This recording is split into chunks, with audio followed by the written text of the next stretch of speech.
Bonjour, nous sommes le 2 décembre 2025 et je vous propose un nouveau bulletin d'information en Ukraine. Russes et Ukrainiens continuent de lancer leurs drones sur le territoire de leur adversaire. Ce 27 novembre, les Ukrainiens ont lancé un raid record sur la Russie en termes de nombre de drones employés. Et ce sont plus précisément les oblasts de Belgorod et la Crimée qui ont été particulièrement visés, comme vous pouvez le voir sur la carte. Un nouveau crime de guerre a été filmé et diffusé sur les images que vous retrouverez en description. Attention, ce n'est pas censuré, donc le lien sera en description. On peut constater que des soldats russes, après avoir pris d'assaut une tranchée de l'armée ukrainienne, et donc en avoir pris le contrôle, 5 soldats ukrainiens sont capturés et mis au sol et sont ensuite abattus par un soldat russe. Ensuite, quelques chiffres sur le contrôle russe des oblasts où ont lieu actuellement les combats. À Soumy, les Russes y contrôlent 1% du territoire, Kharkov 4%, Luhansk 99%, Donetsk 78%, Dnipro 1%, Zaporizhia 77% et enfin Kherson 72%. Direction à présent la ligne de front et plus précisément le secteur donc, de Soumy. Sur cette partie du front, pas de modification des différentes zones de contrôle, mais à noter que l'infanterie russe ici est passée à l'attaque dans le secteur de Kindrativka-Andriivka. Donc dans un ordre chronologique, à l'est de Kindrativka, ici une position russe a été bombardée le 28 novembre, ce qui a eu pour effet ici d'étendre la zone grise en défaveur de la zone précédemment sous contrôle ukrainien. Et des fantassins russes ont également été pris à partie par des drones kamikazes ukrainiens dans le village de Oleksivka, village dans lequel, dans la précédente vidéo, était reportée une présence ukrainienne, et cette fois-ci, ce sont les Russes. Et en termes de matériel détruit et géolocalisé, nous avons ici un Novator dont la carcasse a été filmée le 16 novembre sur cet axe ici, exactement. Direction l'oblast de Kharkov. Alors ici au sud de Liboké, tout d'abord sur la commune de Borchova, c'est un Novator ukrainien qui a été détruit le 20 novembre par un drone kamikaze russe. Et ensuite sur la ville de Vovchansk, on note une avancée significative des Russes cette dernière semaine.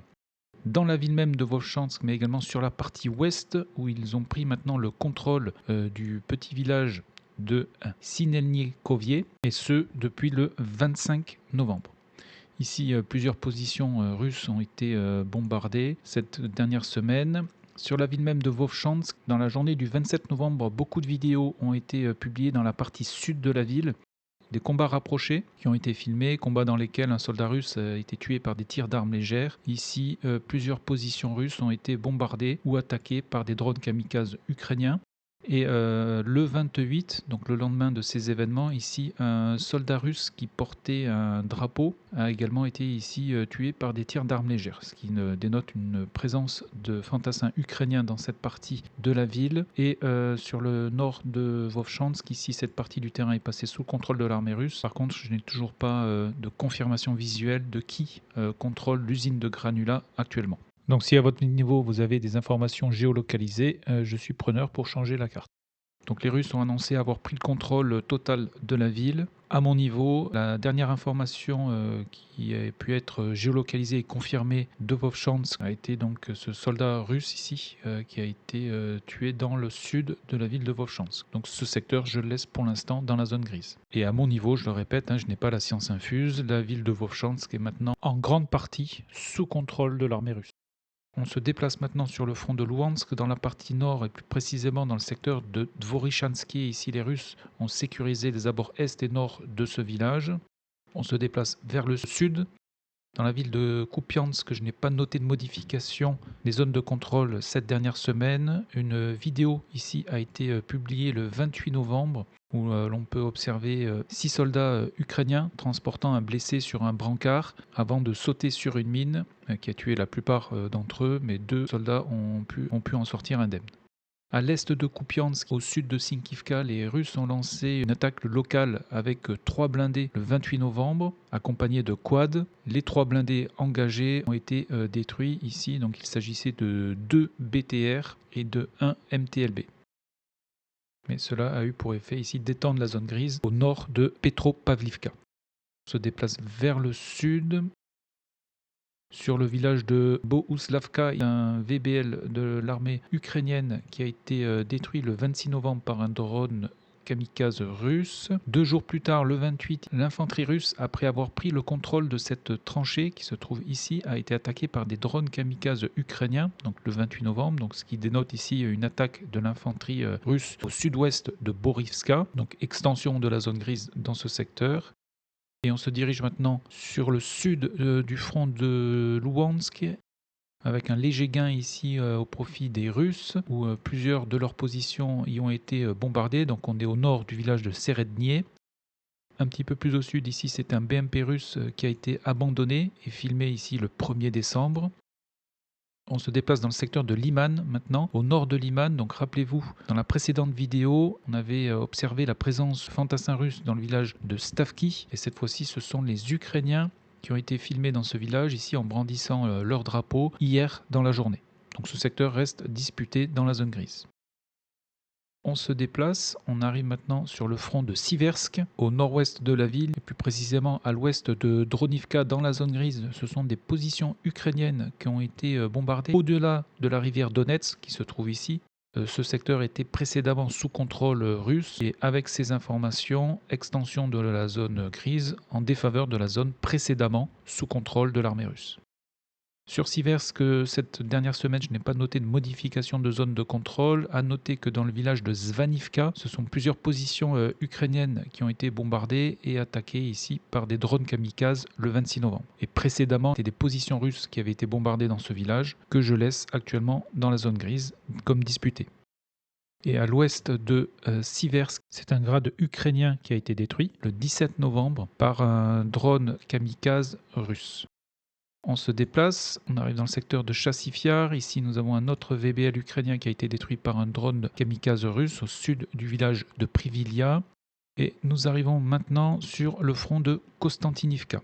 À l'est de la ville, et plus précisément au sud-est du village de Stupochki, qui reste dans la zone grise. Ici, ce sont les Russes qui ont réussi à sécuriser cette partie du terrain. Dans la ville même de Kostantinivka, les Ukrainiens ont perdu un char et un Gvozdika, donc c'est un canon automoteur. Les deux ont été détruits par des drones kamikazes russes. La ville a été bombardée par les forces aérospatiales russes le 28 novembre. Et au sud-est de la ville, 2 positions des 2 armées ont été bombardées le 25 et 28 novembre. Donc le 25 ici, c'est une position russe. Et le 28 ici, c'est une position ukrainienne. Donc j'ai étendu la zone grise en raison donc de ces informations dans ce secteur.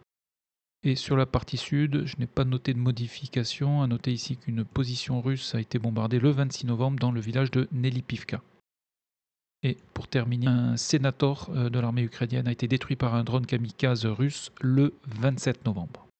Ensuite, on se déplace vers l'ouest, et plus précisément le secteur donc, de Pokrovsk.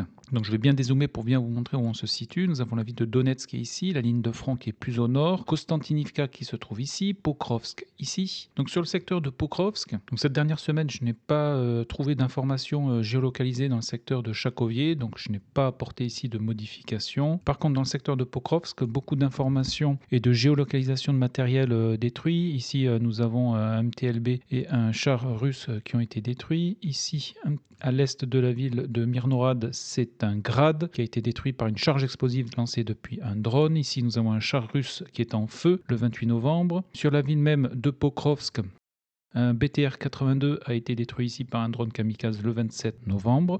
Et 2 jours plus tôt, ici, un petit peu plus au nord, dans la ville même de Pokrovsk, un BMP-2 russe a été détruit par un drone kamikaze le 25 novembre. Côté ukrainien, ils ont également perdu ici des blindés. À l'ouest de Rodinsky, c'est un Novator qui a été détruit. Si on se rapproche de la carte, un Kozak a été détruit. Aussi, nous avons un Striker, un Kirpi, un Bushmaster. Dans la ville même de Mirnorad, c'est un Marder qui a été détruit par un drone kamikaze russe. Et au sud de Mirnorad, c'est la carcasse d'un Kirpi qui a été filmée. En termes de modification des zones de contrôle, comme vous pouvez le constater, les Russes resserrent l'étau sur Mirnorad, tout en continuant à avancer dans la ville de Pokrovsk. Dans le centre-ville, 2 soldats russes ici ont été tués dans les combats le 26 novembre par des tirs d'armes légères, juste à proximité d'un M113 qui avait été abandonné ici le 17 novembre, et un petit peu plus au nord, une position russe qui a été bombardée le 27 novembre dans ce quartier exactement. Sur la partie ouest de Pokrovsk, plusieurs positions russes y ont été bombardées, et notamment une position russe dans le sud-est de la ville de Rychiné, qui est actuellement ici sous contrôle de l'armée ukrainienne, mais que les Russes commencent à disputer. Sur le secteur de Mirnorad, les forces aérospatiales russes continuent à bombarder la ville. Ici, c'est une FAB 1500 qui a été lancée hier dans la journée. Et vous en apprécierez la puissance sur cette vidéo. Et sur le nord de la ville de Mirnorad, dans les combats, 4 soldats russes ici se sont rendus à l'armée ukrainienne le 23 novembre. Et au nord-est, dans la zone grise, l'infanterie russe a été attaquée par des drones kamikazes alors qu'elle progressait le long de cet axe.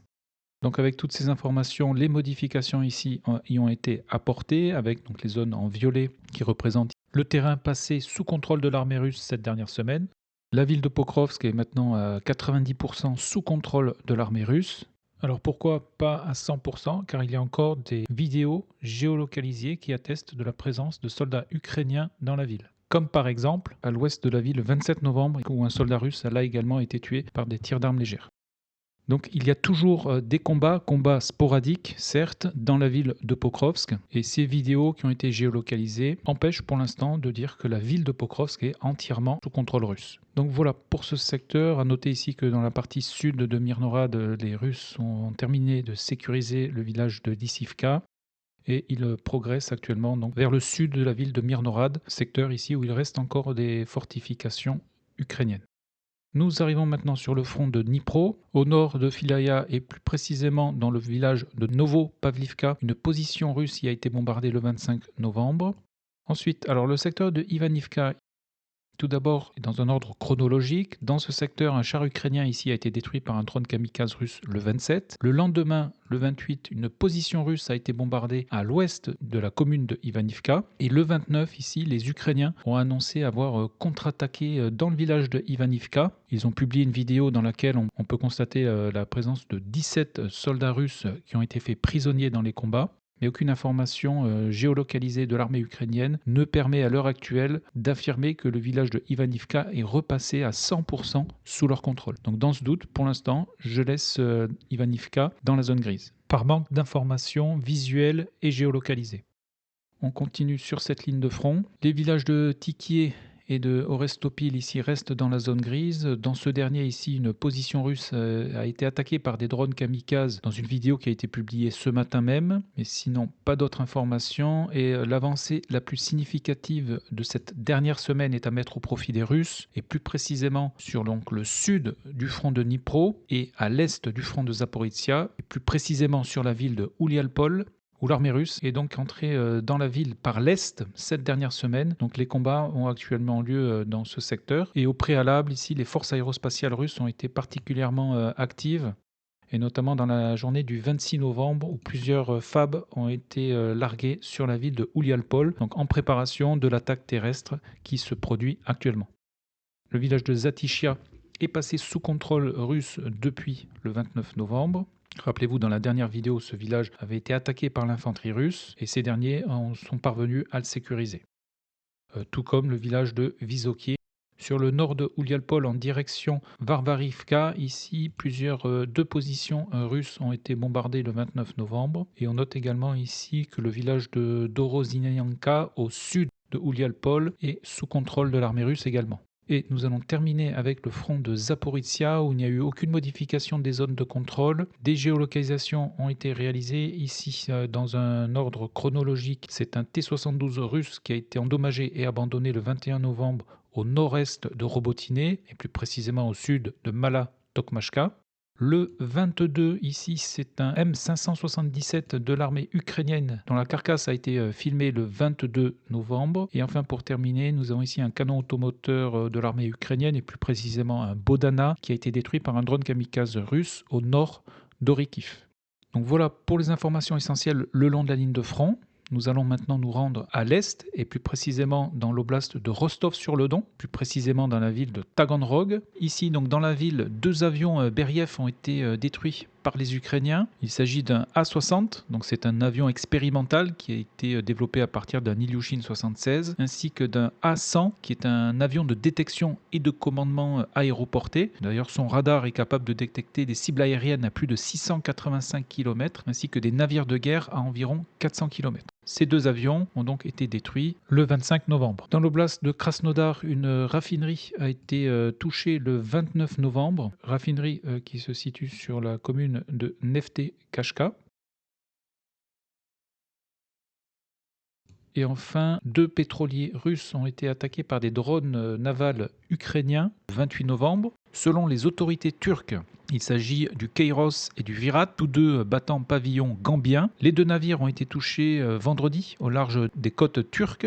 Le 29, le lendemain, donc le samedi, le Virat a été une nouvelle fois touché. Aucune victime n'a été signalée. Ces attaques semblent constituer une escalade de la part de Kiev, tente de porter atteinte aux revenus pétroliers russes, essentiels au financement de la guerre en Ukraine. Et aux dernières nouvelles, ces deux pétroliers n'ont pas coulé. Le Virat est en train d'être remorqué vers les côtes turques. Et j'apprends en faisant la vidéo qu'un troisième pétrolier, le Mid Volga 2, naviguant donc de la Russie vers la Géorgie, a été attaqué ce matin à 80 000 nautiques des côtes turques.